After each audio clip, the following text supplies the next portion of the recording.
महालक्ष्मी तथास्तु मॉलची Rakshabandhan special offer 7 September पर्यंत मर्यादित. अवश्य भेट द्या.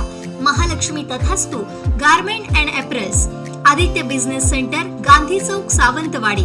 मोबाईल 9860 2593 76 7588 44 81 18.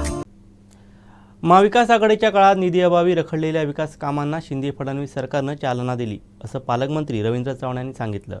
अणाव घाटचेपेठ पुलाच्या लोकार्पण सोहळ्यात ते बोलत होते. भावनिक आव्हानांवरती विकास होत नसतो तर समविचारी पक्षांच्या सरकारला पाठिंबा देऊन आपल्या गावाचा विकास करायचा असतो, असंही त्यांनी यावेळी सांगितलंय. पाहूयात. कुडाळ तालुक्यातील अणाव घाटचे पेड या पुलाची उंची वाढवणं या विकास कामाचा लोकार्पण सोहळा 4 सप्टेंबरला अणाव इथं पार पडला. याचं उद्घाटन मंत्री रवींद्र चव्हाण, माजी खासदार निलेश राणे यांच्या हस्ते झालं. 2014 नंतर खऱ्या अर्थानं पुन्हा एकदा विकासाची गंगा पालकमंत्री रवींद्र चव्हाण यांच्या माध्यमातून दिसून येत असल्याचं माजी खासदार निलेश राणे म्हणाले. सगळी यंत्रणा साहेब बांधकाम विभागाची कामाला लागली आणि खऱ्या अर्थाने तुमच्या सगळ्यांच्या सहकार्याने आज तो पूल उभा राहिला आणि तुमच्या सगळ्यांच्या तो वापरात आला.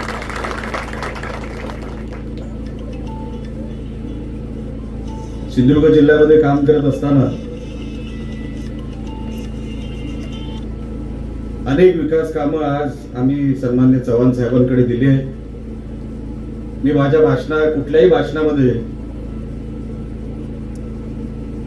मी चव्हाण साहेबांचा उल्लेख ह्याच्यासाठी असा करतो की 2014 नंतर जर खऱ्या अर्थाने या जिल्ह्याच्या विकासाला चालना देणारा जर पालकमंत्री मिळाला असेल तर ते सन्मान्य रवींद्र चव्हाण साहेब आहेत. कुठलाही निधी त्यांनी मी सांगावा किंवा कुठलीही मागणी मी करावी ती चव्हाण साहेबांनी मला दिली नाही किंवा कुठला नकार दिला असं कधीच झालं नाही. देवाची कृपा आहे, त्यांचं आमच्यासारख्या कार्यकर्त्यांवर प्रेम आहे. आणि आज सुद्धा त्यांच्या डोक्यावर मुंबई गोवाचं एवढं मोठं ते सगळा व्याप असताना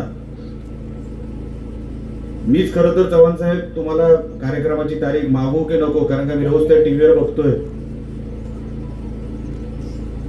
चव्हाण साहेब मला वाटतं वर्षभरातच आपण मंत्रीपद हे आपल्याला मिळालं आहे. तो मुंबई गोवा हायवे झालाय कधी, सुरुवात कधी झाली, किती त्याच्यानंतर कोण कोण येऊन गेले, कसे कसे दिवस तिथे गेले, मला ते सगळं माहिती आहेत कारण का तेव्हा मी खासदार होतो. पण स्टेटमेंट देताना चव्हाण साहेबांनी कधी मागचा पुढचा इतिहास काढला नाही. त्यांना फक्त त्या कामाशी मतलब आहे की गणपतीच्या पूर्वी तो रस्ता 1 लेन पूर्ण होणार हे सांगायचं काम आजपर्यंत कुठल्याही मंत्र्यांनी पीडब्ल्यूडीच्या केलं नव्हतं. स्वतः उभं राहून ते सगळं बघणं हे काय त्यांचं काम नाही. पण आपल्या जिल्ह्याला असा पालकमंत्री मिळालाय जी सगळी कामं मागच्या इतक्या वर्षात का झाली नाही. आमचं सरकार आल्यानंतर कशी कामं होतात हे सांगण्यासाठी हे सगळं मी तुम्हाला सांगतो. माणूस तसा लागतो की आता कुडाळ मालवणची जबाबदारी भारतीय जनता पक्षाने उचललेली आहे.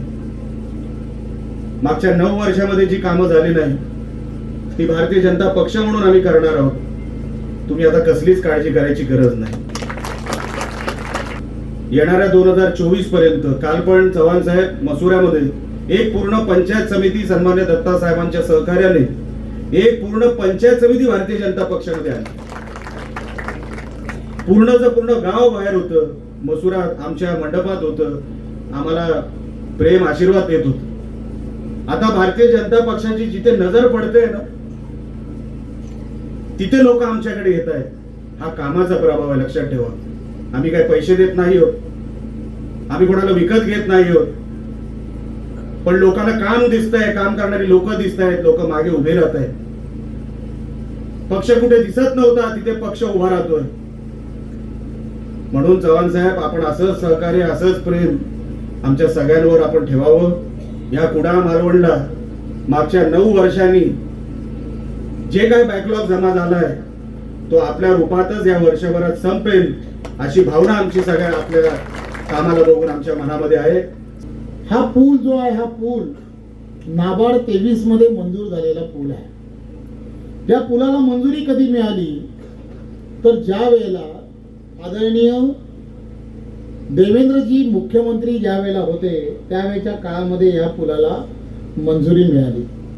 नाबार्डने त्या संदर्भामध्ये वारंवार मागणी केल्यानंतर त्यावेळेचं असणारं राज्य शासन यांनी जो निधी देणं आवश्यक आहे तो निधी न दिल्यामुळे अशा सर्व नाबार्डच्या योजना गेल्या 2019 पासून ज्या बंद होत्या त्या शिंदे फडणवीस सरकार आल्यानंतर त्या नव्याने सुरू झाल्या, हे मला सांगावंसं वाटतं. लीलाधरजी, मी फक्त हे विनम्रपणे सांगितलं. विनम्रपणे यासाठी सांगितलं की शिंदे फडणवीस सरकार हे सबका साथ सबका विकास या विषयावरती किती, केसरकर साहेब, किती प्राधान्याने काम करतं हे आपण सर्वांनी लक्षात घेण्याची गरज आहे.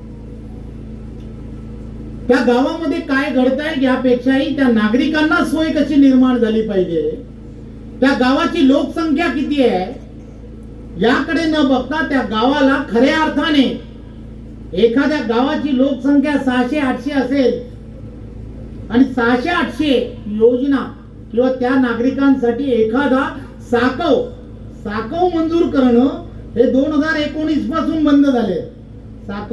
मी साकव सांगतोय, साकवाला निधी देणं बंद झालं होतं, पण अशा पुलाला की ज्या ठिकाणी मोटर जाऊ शकते अशा पद्धतीचा निधी देण्यासाठी शिंदे फडणवीस सरकार किती कटिबद्ध आहे या सगळ्याचं हे सर्वात मोठं ज्वलंत उदाहरण आहे.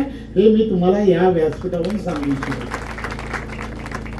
आदरणीय देवेंद्रजींच्या नेतृत्वामध्ये आम्ही सर्वजण ज्यावेळेला काम करतो त्यावेळेला खंबीरपणे आम्ही सांगण्याचा प्रयत्न करतो की तुम्हाला मला सर्वांना सशक्त भारत जर बनवायचा असेल तर येणाऱ्या काळामध्ये एक विचाराने येणाऱ्या काळामध्ये आदरणीय पंतप्रधान नरेंद्र मोदीजींना आपल्याला सक्षमपणे पाठिंबा देणं ही काळाची गरज आहे. जाती धर्म या सर्वाच्या बाहेर जाऊन तुम्हाला मला सर्वांना काम करण्याची गरज आहे. एक ज्वलंत असं नेतृत्व तुम्हाला या मतदारसंघामधून पुन्हा एकदा तुम्हाला विधानसभेमध्ये पाठवलं पाहिजे आणि निलेश राणेंसारखं नेतृत्व हे तुम्हाला मला सर्वांना येणाऱ्या काळामध्ये पाठवायचं आहे. हा विचार तुम्ही आणि आम्ही सर्वांनी किंवा याची खूणगाठ मनामध्ये ठेवली पाहिजे. आमचे दिवसभरातले सर्व अपडेट्स, ताज्या घडामोडी आणि थेट लाईव्ह पाहण्यासाठी सबस्क्राईब करा, लाईक करा कोकणचं नंबर 1 महा चॅनल कोकण 7 लाईव्हचं YouTube चॅनल.